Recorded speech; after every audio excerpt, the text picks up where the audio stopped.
a todos vocês, muito bem-vindos ao painel WW. Esta edição, vou deixar avisar logo de cara, essa edição é para aqueles entre vocês que estão com o olho focado na economia, é um programa sobre economia.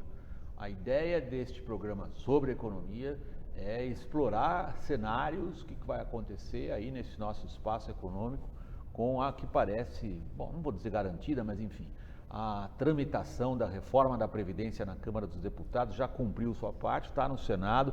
Assim, para todos os efeitos, a gente pode assumir que a reforma da Previdência foi aprovada. Então, o que agora para a economia brasileira? Uma pergunta está na cabeça de todo mundo, é o que a gente vai tentar responder nessa edição do painel, aqui com 3 convidados. Eu começo a apresentação dos nossos participantes por Luiz Carlos Mendonça de Barros, economista, engenheiro.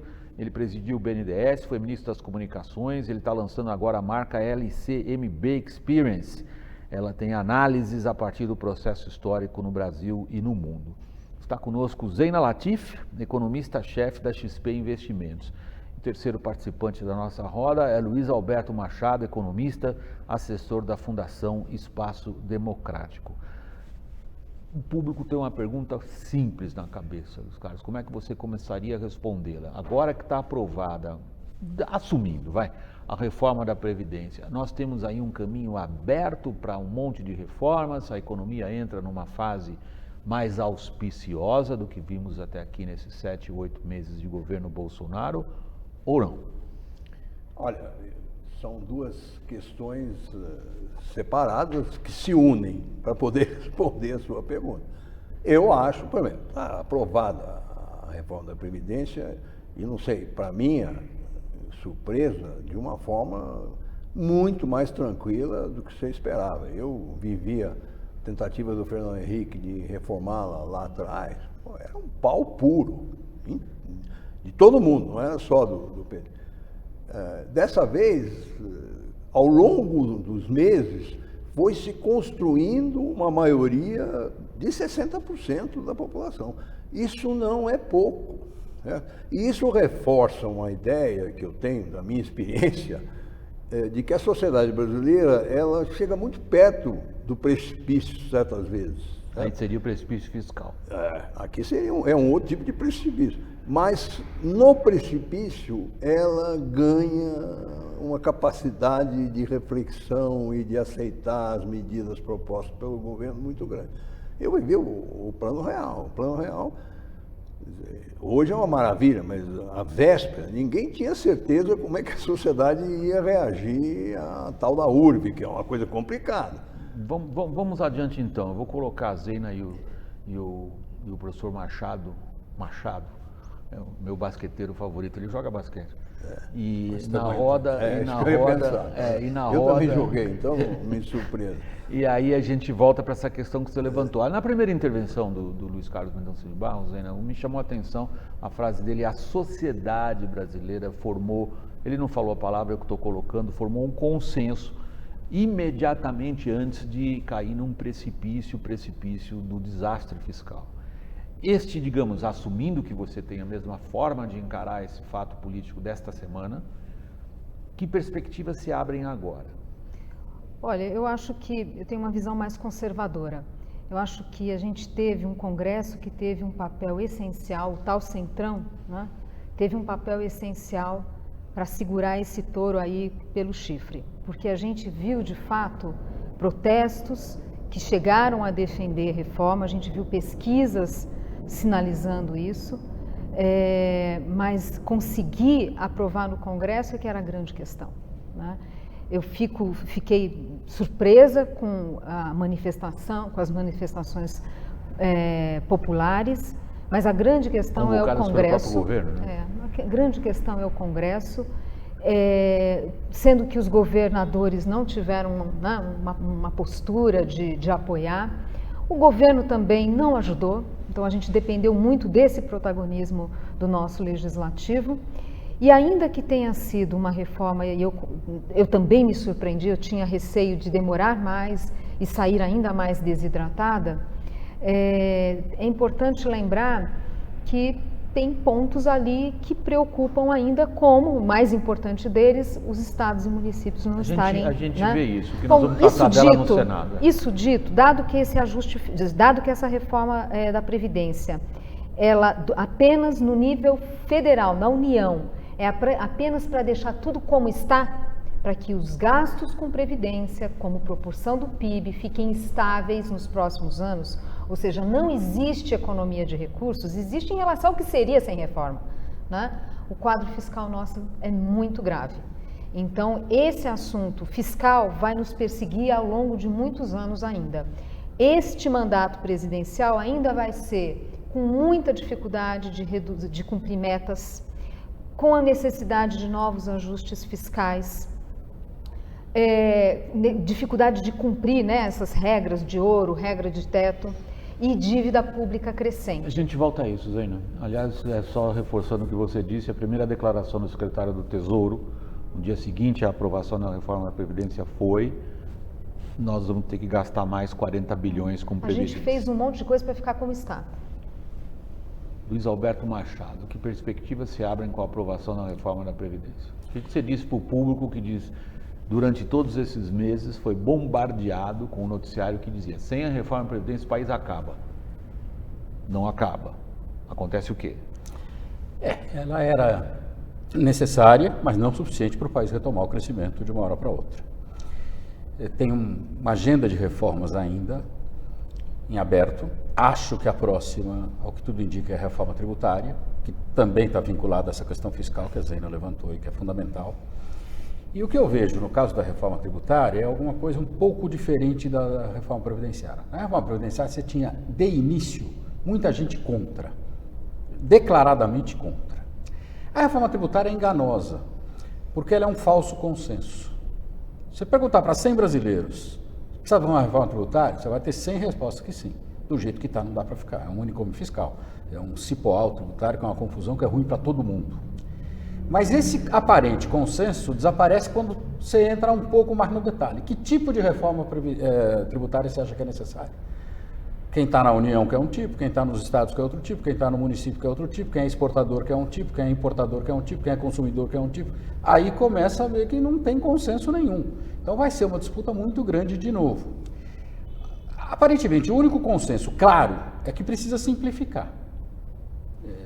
Nosso sistema é muito complexo. Então, talvez seja o ponto de partida para o início da reforma. Deixa eu só didaticamente separar os nossos assuntos. Nós temos como proposta inicial para debate aqui no programa tentar entender que cenário se coloca. Vocês três já colocaram em perspectiva a da reforma tributária. Eu quero entrar especificamente nela, mas um pouquinho mais adiante, ficar por enquanto ainda na questão fiscal e colocar a questão para você, Carlos.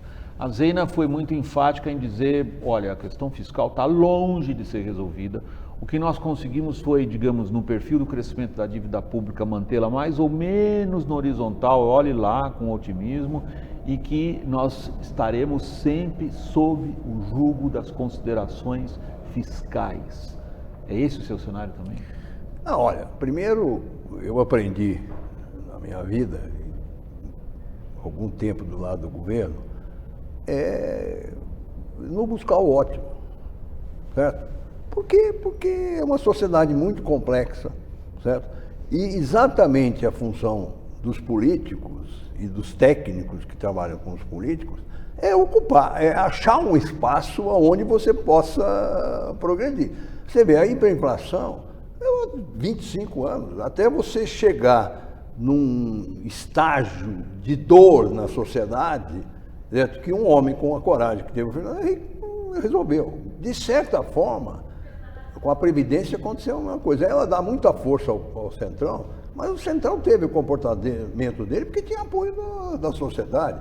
Você acha que esses deputados do Centrão iam... Agora mesmo, em 2 dias mataram a segunda votação. No segundo turno. Porque voltaram para lá e não tinha nenhum movimento, certo? Então, isso é que a gente tem que aproveitar agora.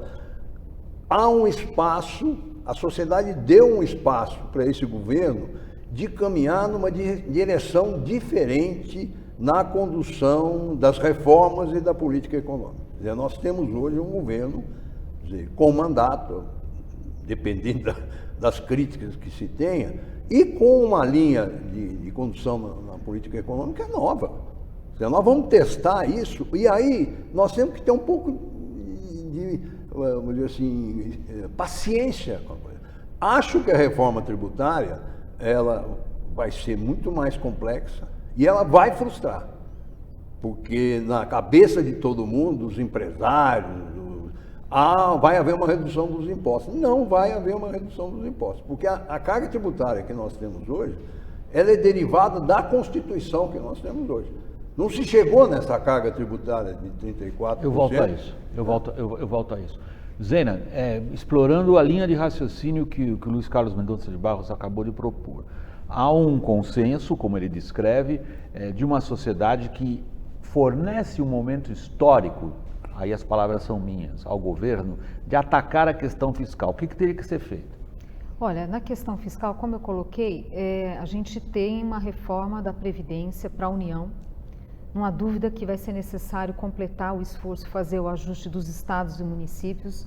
A situação dos estados e das capitais é muito grave, né? A gente tem a maioria dos estados que não está conseguindo cumprir lei de responsabilidade, que estabelece que não pode gastar mais de 60% da receita líquida com a folha. A maioria não... Alguns estão em 90%. Exatamente. E muitos estados, né, já têm mais pensionistas e aposentados que funcionalismo na ativa. O número é o seguinte: a cada 10 na ativa, em média, tem 9 funcionários públicos nos estados, e numa velocidade de crescimento das despesas previdenciárias muito rápido, porque eles estão todos envelhecendo, né? Então, em torno de 45% do funcionalismo estadual tem 49 anos ou mais, e 49 anos ou mais é a idade que professores Então, quando e você polícia se aborda a aposentam. questão fiscal, o seu olhar vai novamente para a questão previdenciária, agora nos entes da federação Então, abaixo. na questão previdenciária não resolveu, porque precisa fazer essa reforma, e no nível federal, outras medidas vão ser necessárias para cumprir a regra do teto, né? Aliás, eu diria que essa é a principal questão. Você citou o secretário Mansueto, ele mesmo vem colocando, né? A gente vai ter que ter outras medidas para conseguir cumprir a regra do teto. E a regra do teto... Ou a gente vai furar a regra do teto? Então, a opção de, para mim, assim, essa discussão de, não, então vamos flexibilizar a regra do teto, já que é assim, eu acho equivocada. Eu acho que deveria manter... Começou. Ela já começou. Mas eu acho que deveria manter. A regra do teto, ela foi essencial para o trabalho do Banco Central, de trazer a inflação para baixo, de trazer a Selic, a taxa de juros do Banco Central, para os patamares que a gente está. Começa a flexibilizar, abre precedente num país que tem tanta demanda para gastos públicos, tanta pressão para gastos públicos, eu vejo com preocupação. E um ponto para deixar bem claro, a crise dos estados, ela bate no governo federal, sim, vai bater na União, não tem como.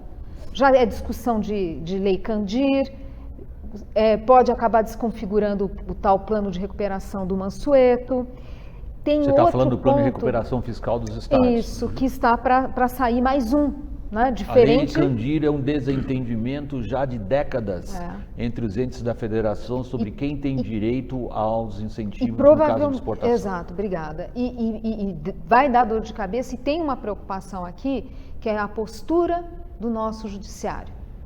Então, por exemplo, tem a liminar que o Supremo deu para o estado de Goiás para entrar no regime de recuperação fiscal e não precisar pagar a dívida para a União. Então, o Supremo enfraquecendo o ajuste fiscal, desestimulando o ajuste fiscal ao dar uma liminar como essa. Então, assim, tem várias nuances aqui nessa questão fiscal, mas é só dor de cabeça nos próximos anos, não está longe de estar resolvido. Machado, a gente deve estar deixando o pessoal que está nos acompanhando, todo mundo de novo com dor de cabeça. Pô, não resolveu o negócio da reforma da Previdência, agora vem vocês no painel de novo dizer que a questão fiscal continua em cima, que nem uma guilhotina? Machado. Eu acho que a gente tem que reconhecer que, ao contrário do que aconteceu em outras oportunidades, o trabalho de comunicação desta vez foi bem feito.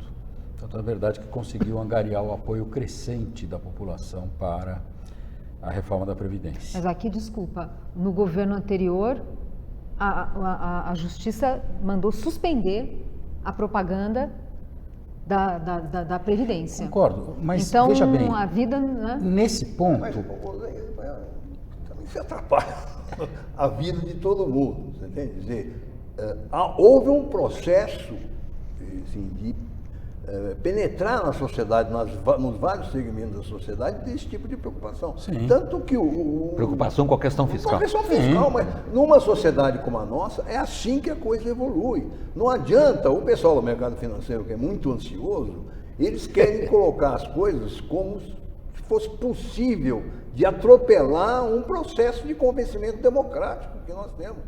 Por isso estou dizendo, eu hoje sou um jeito feliz com o que eu vi na Previdência, certo? Porque eu vi o sistema democrático, o Congresso, todo mundo participando de um esforço que foi percebido como da sociedade, certo? Eu acho que isso é consenso entre nós quatro, sem dúvida. Acho que eu posso falar por eles também. O Fernando Henrique... Só um segundo, desculpa, Machado, eu passo a palavra a você imediatamente. A questão que eu acho que está levantada é a seguinte, é quase um pouquinho mais técnica, um pouquinho mais fechado e o seu foco é bem abrangente. O seu foco é político, é cultural, é sociológico. Eu estou puxando vocês de novo para o foco específico do tamanho dessa crise fiscal ainda por resolver, que perigos que ela coloca no caminho dessa sociedade em encontrar as respostas que ela precisa e em que medida o agente econômico tem que parar de pensar em outras coisas enquanto ele não der por resolvido razoavelmente o problema fiscal. É por isso que eu fechei a questão um pouco, Machado. Eu só vou completar o que o Luiz Carlos falou. O Fernando Henrique, agora nós estamos 25 anos do Real. Nos 15, teve um evento comemorativo e estava todo mundo lá falando bem dos caras, dos economistas, do Pércio, do André, do Gustavo, enfim. E o Fernando Henrique falou, olha, eles foram brilhantes, mas tem uma coisa que foi fundamental. A população brasileira não aguentava mais a inflação. Nós tivemos um apoio popular tremendo. Então, eu acho que isso aconteceu agora, de certa forma. Se a gente estava no precipício então deixa eu refazer a pergunta agora direta e brutal. E vai acontecer nos estados da mesma forma. Sim. A população brasileira tem ideia do perigo fiscal que a Zena descreveu? Não tem. Ok. Mas ela vai perceber. Até porque, retomando a tua questão inicial, quer dizer que continua o problema? Continua. Como eu disse, a reforma era necessária, mas não era suficiente para retomar o crescimento. Retomar o crescimento, pelo menos num nível satisfatório, perto do potencial de crescimento que o Brasil tem muita coisa ainda. O grande problema que nós temos hoje, que é a questão do desemprego, esse vai levar mais tempo para ser afetado. Por quê? Porque você tem hoje um nível de ociosidade dos fatores muito grande. Antes de sair contratando, mesmo com o sucesso da reforma da Previdência, as empresas vão utilizar essa ociosidade e, portanto, o desemprego vai continuar alto. E isso é sempre um problema social muito grave. Vamos passar para a questão tributária? Eu vou já sugerindo a você o tipo de questão que a gente retomar depois do intervalo, Luiz Carlos. Eu só não quero que você comece a responder agora para não ser obrigado a cortar seu raciocínio, mas a gente retoma o programa na sequência com você, dizendo que perspectivas e que tipo de reforma que você acha possível que passe pelo Legislativo agora no prazo curto. Pessoal, até já. Um instantinho.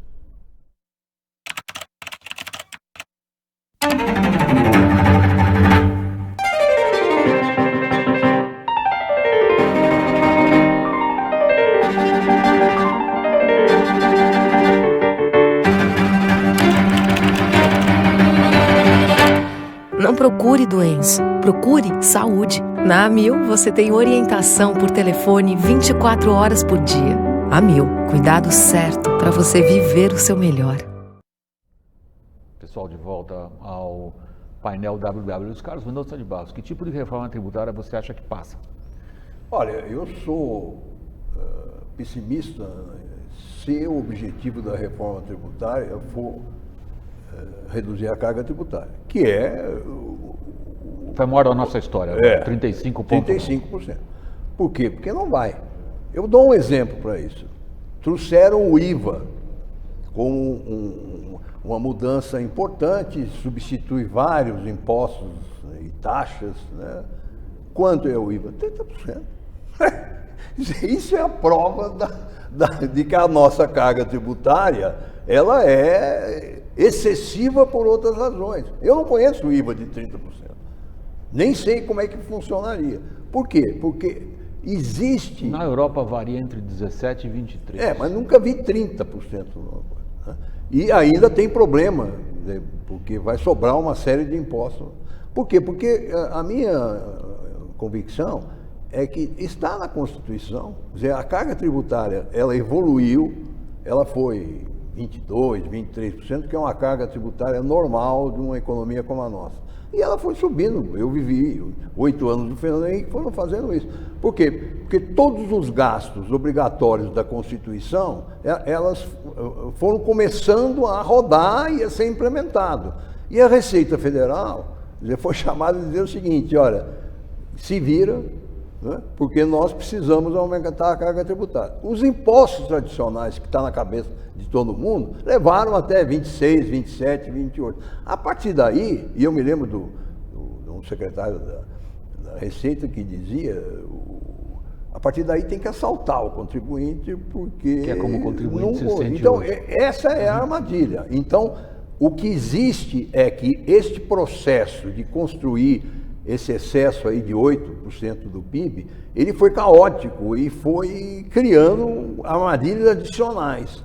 Fazer uma limpeza de tudo isso, certo? Eu acho que é o que eu espero dessa reforma. Zeina, observando os esforços até aí de vários grupos, eu constato há 3, digamos, propostas em discussão nesse momento de reforma tributária, a famosa PEC 45, em cima do trabalho do Bernard Api, aliás, esteve recentemente aqui nessa roda também. Nós temos a 110 que está tramitando pelo Senado, e nós temos mais uma ainda, que a gente ouve do secretário Rogério Marinho e das pessoas ligadas à equipe econômica do governo, que seria mais uma proposta a ser colocada. Não sei se você já teve tempo de olhar as digamos, particularidades de cada uma. Qual delas, a pergunta é dupla, qual delas é a melhor e qual delas, na verdade, você acha que passa? Uhum. Eu vou começar pela segunda pergunta. Você falou aí de 3 propostas na mesa, né? Que eu vejo no momento, pelo noticiário que eu acompanho. Isso. Tem outras menores, mas enfim. A proposta que está no Senado, que era do deputado Rauli, e Isso. a proposta do Bernard Api, tem alguns pontos em comum, né? E aí tem a proposta do governo federal, que destoa um pouco mais. O que eu percebo é que ainda não temos um consenso técnico sobre o melhor caminho, muito menos um consenso político. E a reforma tributária, diferente da Previdência, que estabelecer a idade mínima era um assunto pacificado, a tributária são vários atores e muita divergência ainda de visões, muitas divergências. Meia volta a gente tem articulistas criticando a proposta do Bernard Api e criticando a do governo e coisa e tal. Eu, pessoalmente, acho a mais robusta essa do Bernard Api, que está tramitando... A PEC 45. Isso, que o relator é o Baleia Rossi. Eu acho a mais robusta. Acho essencial tocarmos na reforma do ICMS. O ICMS é um imposto que é obsoleto.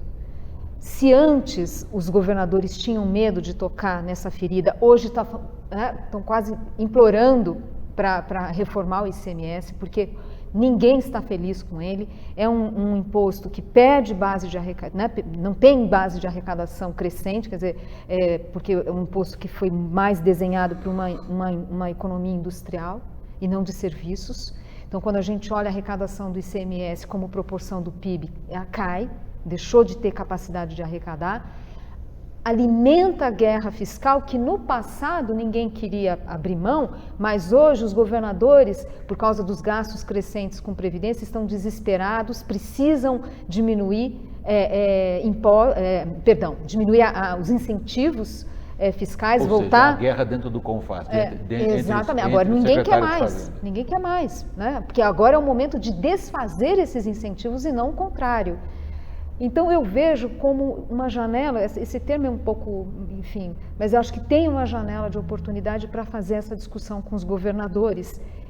Ajustes são necessários na proposta do Bernard Api. Os governadores já fizeram ali os seus pontos, então tem preocupação com Zona Franca de Manaus, tem preocupação com os fundos, principalmente para o Nordeste, tem estados que dependem muito né, desses recursos, de subsídios, enfim. Então, mas eu percebo que existe um espaço para o debate no Congresso.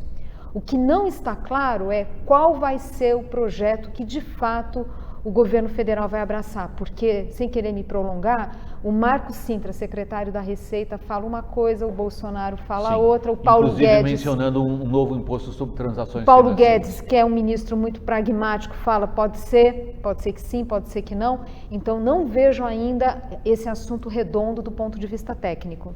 Veja como isso é sensível, sobretudo do ponto de vista do nosso público, Luiz Alberto Machado. As pessoas olham o governo tratando da questão fiscal e sentem, eu acho que isso a gente consegue detectar, uma oportunidade se abrindo de agora tratar de outras questões que são consideradas, eu acho com toda a razão, muito prejudiciais ao ambiente de negócio do Brasil. Eu acho que a tributação está lá em cima junto com a insegurança jurídica. Aí quando a gente se debruça sobre a questão da tributação, a gente vê começarem a surgir as diversas questões. Como é que se cria um consenso em torno dessa falsa esperança? A carga vai baixar, não vai? Como é que se conciliam os diversos aspectos técnicos e os interesses divergentes dos entes da federação ali envolvidos? E do setor produtivo, setor de serviços teme. Também. Você, Luiz Alberto Machado. É um cenário muito complexo. Como eu falei, talvez um dos poucos consensos diante desse... Eu comecei falando do falso consenso. Sim. Um dos poucos consensos é a simplificação. Acho que aí está todo mundo de acordo. O consumidor, quer dizer, o contribuinte individual, porque tem medo da situação, mas aí pega mais o setor produtivo. As empresas realmente são vítimas de mudanças constantes nas regras, tem que manter equipes caríssimas para se manter atualizando, tudo isso. Então eu vejo aí algumas coisas. A proposta do Marco Cintra, tirando o nome de imposto único, de CPMF então, que é um susto, ele vai na linha da simplificação, e aí ele agrada de certa forma. Mas você tem que acompanhar o que está acontecendo, quer dizer, o mundo não para, e hoje a economia é cada vez mais digital. Tá? Então, esse novo sistema não pode se basear em impostos antigos de uma economia industrial que era basicamente movida a transações comerciais de produtos tangíveis. Hoje você tem e vai ter cada vez mais uma participação desses produtos intangíveis. Então, esta reforma tem que levar em conta tudo isso para não ser uma reforma que vai exigir outra poucos anos depois. O mundo está num processo de mudança muito acelerado e essa mudança tem que ser feita. Agora, o que o cara da rua está preocupado? E é o que o Luiz Carlos levantou. Eu vou pagar mais imposto depois disso? Vai, Luiz Carlos. Pode ter uma redistribuição de quem paga, mas o bolo total vai ser o mesmo. Certo? Porque esse é um risco que nós estamos correndo, deixando de lado uma questão central nos tributos, que é a Constituição. Certo? Porque você está insistindo nesse ponto. Porque a minha geração, né, que trabalhou no governo Fernando Henrique, nós vimos como é que isso foi sendo, porque se fez a Constituição, né, com ideias centrais, certo?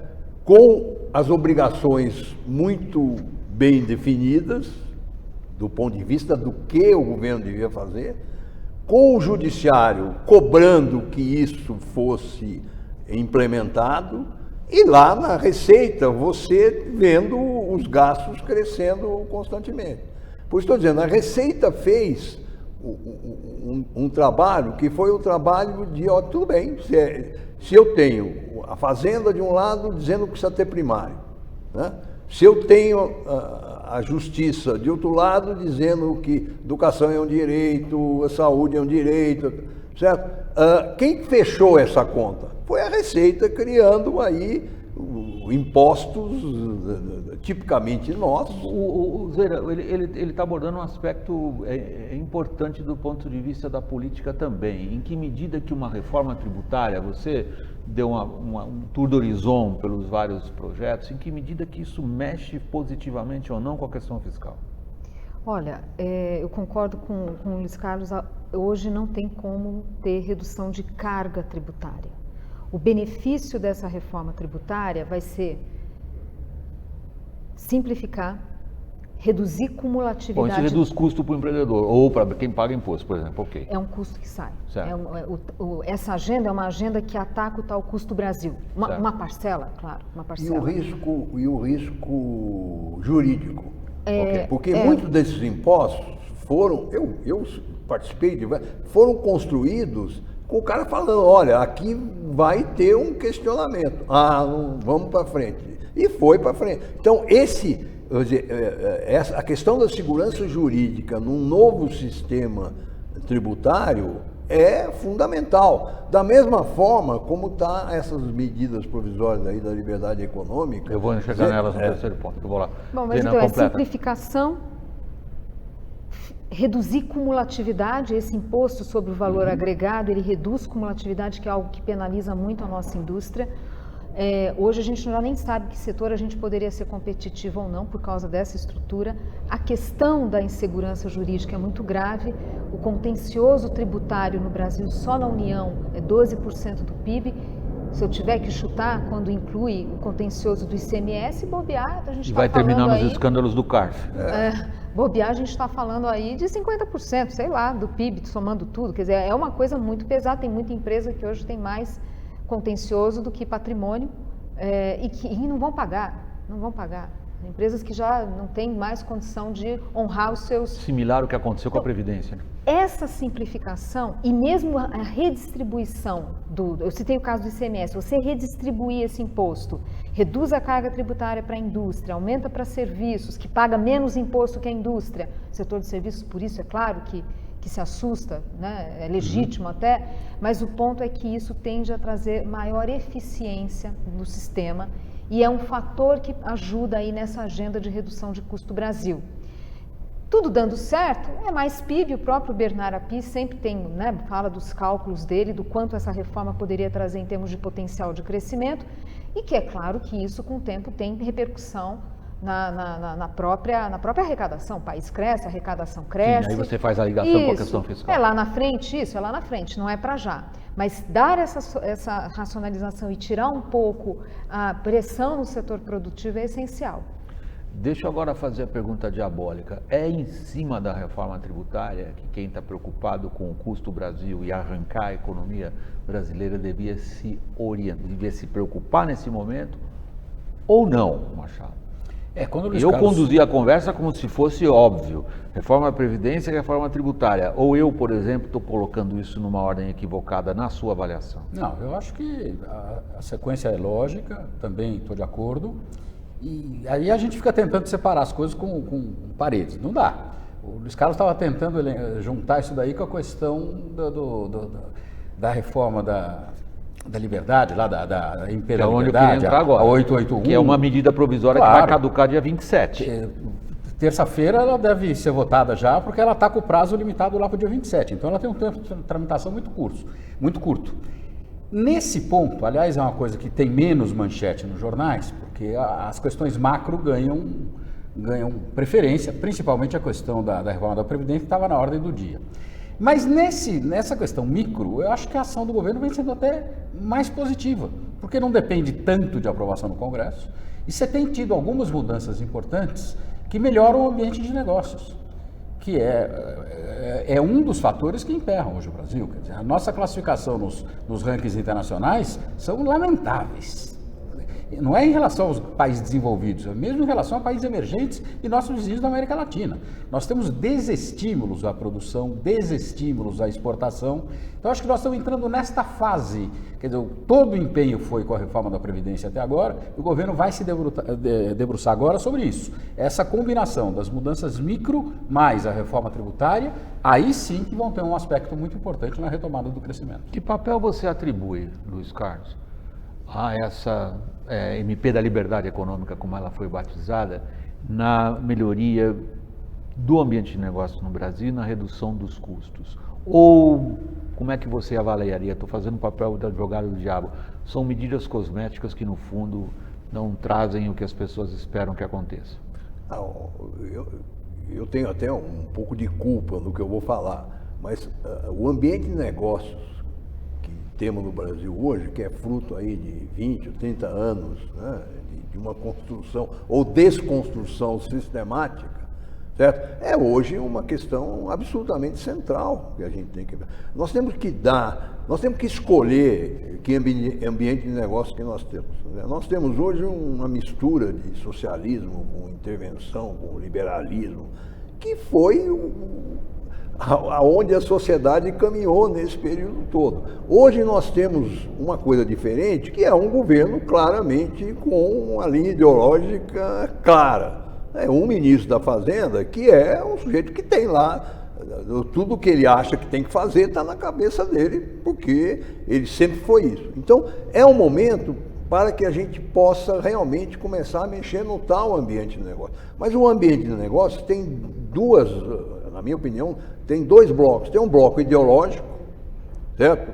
Que nós estamos falando atualmente coisas que não se falavam no passado. Você pode concordar ou não concordar, mas fala. E tem um ambiente do detalhe. Então, e por isso que eu sou um pouco contra, e eu falo aqui não dela, mas dos economistas das tais boutiques da Faria Lima, porque falta a eles, e talvez um pouco essa compreensão de um processo que uma sociedade como a nossa tem que encarar. Então, por exemplo, a reforma trabalhista não foi essa Brastemp que se falou. Nós tivemos, recentemente, uma decisão histórica do Supremo Tribunal do Trabalho, que foi no caso da Magazine Luiza, né? Porque apesar... Foi essa semana. Apesar da reforma... Sobre o trabalho intermitente. A Justiça do Trabalho vinha um pouco se lixando para aquilo. E a gente sabe que isso é uma coisa que vai acontecer. Enquanto tiver no primeiro nível, até quando chega no nível do Supremo, do Tribunal do Trabalho, aí você tem a jurisprudência. Então as coisas demoram para acontecer. Mas a reforma do trabalhista, ela já foi um primeiro vitória no sentido dessa mudança do ambiente de negócio. Zena, tem uma boa provocação para você quando a gente voltar do intervalo. Em que medida você, olhando essa MP da liberdade econômica, diz ao público que te acompanha o que ele pode esperar em termos de redução do custo Brasil e em termos de favorecer a liberdade econômica? Ou, e essa é a provocação intelectual que o Luiz Carlos acabou de colocar, que me parece ótima para fazer as pessoas pensarem, o ritmo disto não é técnico, ou aquilo que os economistas afiliados a esta ou aquela outra escola de pensamento acham que vai acontecer. O ritmo disso depende de uma série de fatores e esses, não sei como é que você vê. A gente volta daqui um instantinho, pessoal.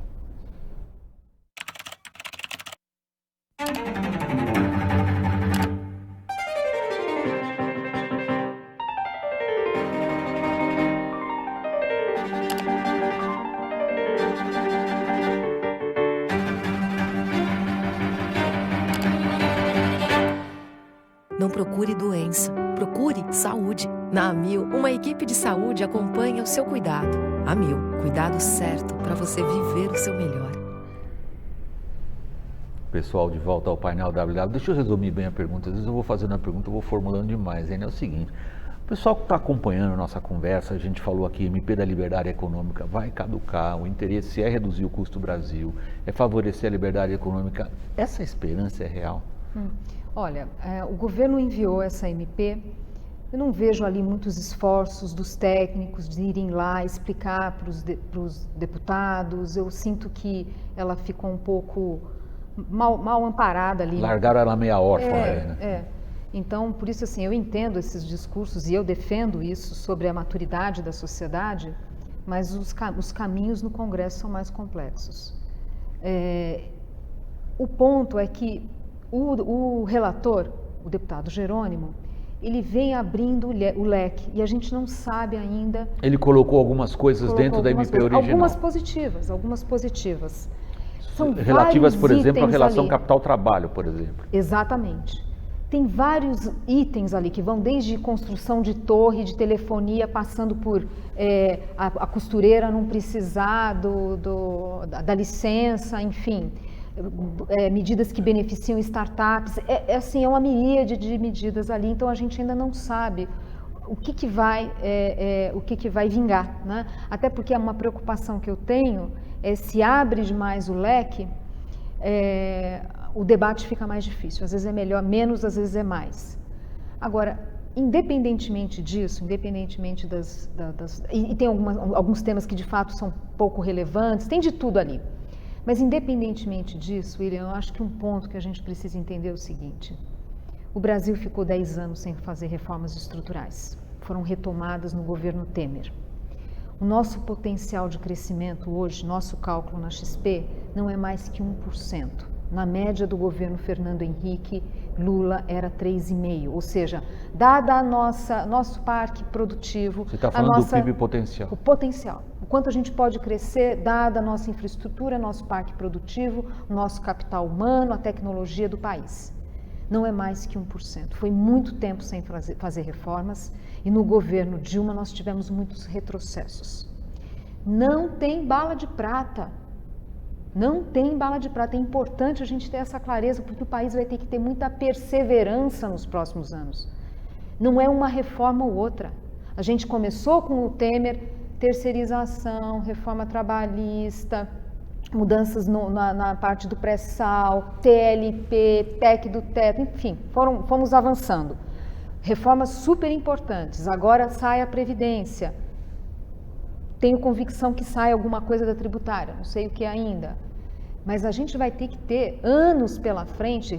Fazer reforma tem que ser algo que a gente tem que colocar no dia a dia do país, porque é assim que funciona, é assim que os países fazem. E isso, aí eu concordo plenamente que tem que ter um apoio da sociedade, das lideranças do setor privado, porque não dá para a gente querer da classe política mais do que ela pode entregar, né? E o diabo é que esse país é um país complexo, né? É um país que são muitos interesses, são muitas clivagens sociais, regionais, setoriais, e toda essa atenção acaba reverberando no Congresso. Vocês fizeram uma coisa que a mim fascina, porque a minha formação e toda a minha biografia vem das ciências humanas ligada às ciências políticas. Vocês três são economistas, e a gente espera dos economistas, às vezes, um empenho em uma outra questão um pouquinho mais fechada, mas vocês abriram a questão para a sua expressão social mais ampla. E eu me lembro de uma vez de ter participado, aliás, foi com você, Luiz Carlos, de um programa no qual você dizia: esqueçam, a mentalidade desse país não acolhe o tipo de propostas, digamos, eu estou colocando entre aspas, liberais que muitos acham que deveriam ser estabelecidas. Porém, agora você mesmo, neste painel, diz há uma outra fase política, um outro conjunto de ideias, abertamente discutido, coisa que alguns poucos anos atrás sequer se poderia imaginar. A Zena, de certa maneira, trilhou um pouquinho essa estrada, quando você acabou de dizer, desculpa, os políticos não vão entregar nada diferente do que a sociedade está empenhada em cobrar deles. Aí então a questão que vem para você, Luiz Alberto Machado, qual é a velocidade com que pode andar uma agenda como essa do Paulo Guedes, levando em consideração as peculiaridades da sociedade brasileira? Eu aqui me sinto mais à vontade para falar, porque eu percebo que há, inclusive em termos de, como o Luiz Carlos falou, de mudança de ambiente, você começa a perceber e dar importância para determinados temas que não existiam nem na academia, quanto mais na vida real.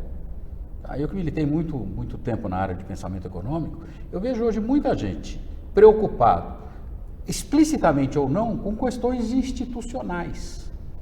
Quer dizer, qual o custo de mudanças constantes na regra do jogo para a economia de um país? Isso é um assunto que antigamente ninguém tratava. E essa visão institucionalista, que já deu Nobel aí de economia para uma série de pessoas, no Brasil quem é que apontava isso? O Eduardo Janetti, um outro cara. A grande maioria não tocava nesse ponto. Hoje é uma questão fundamental. Há uma questão favorável, que há uma coesão na equipe econômica do governo. O Paulo Guedes teve carta branca para montar uma equipe dele. Talvez a única pessoa que não era muito fechada com aquilo lá, que era o Levi, já saiu. Que não tinha uma formação tão liberal quanto a maior parte dos outros integrantes. Então, quer dizer, dentro dessa perspectiva, há uma lógica no que está sendo tentado. E a MP da Liberdade Econômica, faz parte dessa lógica. Então, mas a pergunta é, quanto que dessa lógica se torna realidade? O que é importante? É conseguir continuar angariando o apoio da população. E aqui, nessa parte, eu acho que não é tão difícil, porque nós temos tantos disparates que significam custos absolutamente desnecessários, que fica fácil para o cidadão apoiar. Eu fiz uma conta outro dia, são 11, acho que milhões de transações de carros que você tem por ano no Brasil. Para cada carro que você vende, você precisa ter uma autenticação de documento presencial do que compra e do que vende. Tem uma lógica. Por que isso surgiu? Porque isso daqui vai reduzir o problema da venda de carro roubado. Convenhamos, deve ter outra maneira mais eficiente de fazer isso. Tá? Então, esse tipo de custo que parece bobagem, que é a assinatura, Você diz autenticação a autenticação da assinatura, Sim. cópia autenticada, isso não tem mais sentido. Isso é custo para a empresa e é custo para as pessoas. Aqui, eu acho que estão fazendo, assim, me desculpe, mas eu acho que vocês estão simplificando muito aquilo que é sociedade eu acho que estão minimizando todos os diferentes interesses dentro dessa sociedade, nas várias clivagens. Vamos pegar o seguinte, vamos fazer simplificação da burocracia. Vai ter que conversar com os cartórios. Sim. PiscoFins é do um governo... fortíssimo. PiscoFins do governo Temer não saiu, o setor de serviços bloqueou essa agenda. Então não é assim, a sociedade quer e por isso gera naturalmente um apoio para reformas. Se fosse simples assim, não é simples assim. A gente vai ver agora os embates, quando chega e fala, vamos acabar com as isenções de saúde, educação no imposto de renda. Vai ter chateação, provavelmente vai ter chateação. Quando a gente fala em cortar usando o termo do Marcos Lisboa, qualquer meia entrada, nós como sociedade reagimos. Vamos cobrar agora universidade pública dos mais ricos. Todos nós reagimos. Então, eu acho que não pode simplificar e falar, não, é o desejo da sociedade. Que sociedade? Que grupo? Minha filha, você está chegando na fronteira da democracia, hein? Não, mas é disso que eu estou falando. Por isso estou dizendo. Não, mas deixa aqui um ponto. Não, essa afirmação, a sociedade quer e, portanto, reformas saem, é mais complexo. Acho que a gente não pode minimizar. Ninguém está minimizando. E porque exatamente é uma democracia. Eu sei, ninguém está minimizando. O que nós estamos tentando, e aí acho que é um pouco a idade minha e sua, é tentar recuperar algumas mudanças que estão acontecendo neste caminhar dessa sociedade que a gente tem. Então, por exemplo, tem uma coisa que eu acho importante e é fundamental. As mudanças na sociedade brasileira, quando acontece, depois de um processo difícil, ela não volta mais atrás. Eu vou trazer aqui uma declaração de um desses líderes sindicais, né, que quando aprovou a reforma trabalhista no Temer, falou o seguinte, olha, calma turma, que no próximo a gente muda. Não muda mais. Certo? Não muda mais. E por isso que este processo de construção de um ambiente de negócio, ela precisa ser cuidadosa. Por exemplo, é um erro do Paulo Guedes querer introduzir agora a questão da partição do regime previdenciário. Certo? Quer dizer, vão tentar de novo no Congresso. Hoje já tem uma matéria acho que é do próprio presidente da Câmara, dizendo não tragam isso para dentro desse momento quase eufórico que nós conseguimos.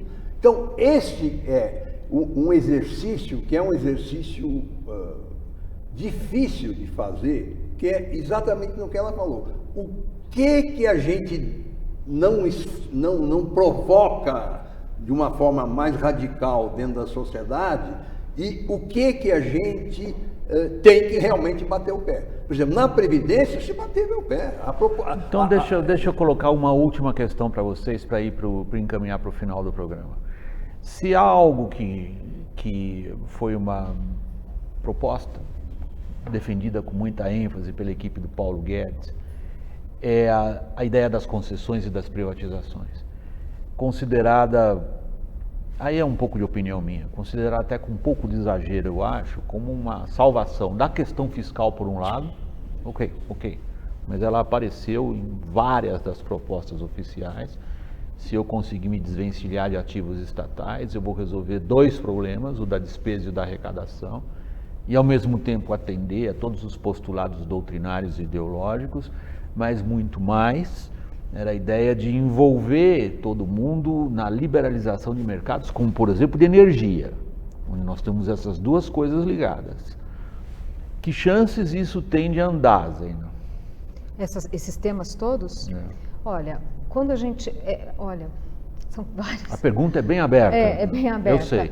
Ela em si é um painel, mas é só para, como eu estou tentando levar ao público essa ideia, depois da reforma da Previdência, tudo aquilo que a gente falou, o que anda, o que não anda, eu estou encerrando o programa com essa questão. Tem temas que estão mais pacificados, tem temas que vão precisar de maior esforço político. Nessa questão de privatizações, concessões, vendas de ativos, temos que lembrar que essa agenda de concessões já vinha do governo Temer. O ministro Tarcísio, que era o responsável pelo TTU, pelo PPI, tornou-se ministro, fazendo um trabalho fantástico, já foram 23 concessões, se não me engano, desde o início do ano. Ele já estabeleceu o cronograma. Então, essa é uma agenda, quer dizer, pegar o que hoje é estatal e fazer a concessão, isso já está mais redondo. Claro que projetos daqui para frente vão ficar mais difíceis. Ele pegou os low-hanging fruits, aquilo que era mais consolidado. Venda de estatal, acho que essa agenda ainda vai demorar. Não vejo como prioridade nesse momento, acho que a prioridade vai ser previdência, tributária, e são temas que eu acho que vão demandar maior debate. Privatizar Infraero, por exemplo, já foi colocado que não vai ter a privatização. O presidente falou que vai fazer de Correios, mas no devido momento. A Eletrobras acelerou essa discussão, mas ainda é para o ano que vem. Então, tem temas que têm o seu timing, não estão ainda maduros o suficiente. E também, assim, não tem como, você tem que eleger prioridades. Achar que vai conseguir avançar em muitas frentes ao mesmo tempo, eu acho muito difícil, eu acho natural essa... Você identifica essa eleição de prioridades? Identifico e concordo plenamente. Aqui acho que é um consenso. Acho que muita coisa que vinha acontecendo continua acontecendo. O Temer era mais difícil porque, querendo ou não, ele não tinha um mandato popular original, vamos dizer. Então, o Bolsonaro ele entrou e fez uso do capital político dele para bater o pé em cima da reforma da Previdência. Essa reforma o empenho da liberdade, quer dizer, já está havendo uma ação muito interessante política nos bastidores, assim que aprovou a outra. Então, eu vejo que há um aprendizado constante. E o que eu vejo de forma positiva, que aqui é que eu queria chamar a atenção, é que existem certas mudanças que não recebem o nome de reformas, mas que vão acontecendo aos poucos e constituem uma verdadeira reforma. Pouca gente hoje bate tanto na questão da reforma política, como se bateu algum tempo atrás. Porque, querendo ou não, a reforma política já vem sendo feita. O próprio aumento da margem da cláusula de barreira já está fazendo com que haja uma redução crescente dos partidos políticos, que era uma excrescência, aquele número que nós tínhamos. E ela se processa no tempo. Exatamente. E isso é o quê? Isso é uma reforma que vem sendo feita não de sopetão, mas ao longo do tempo.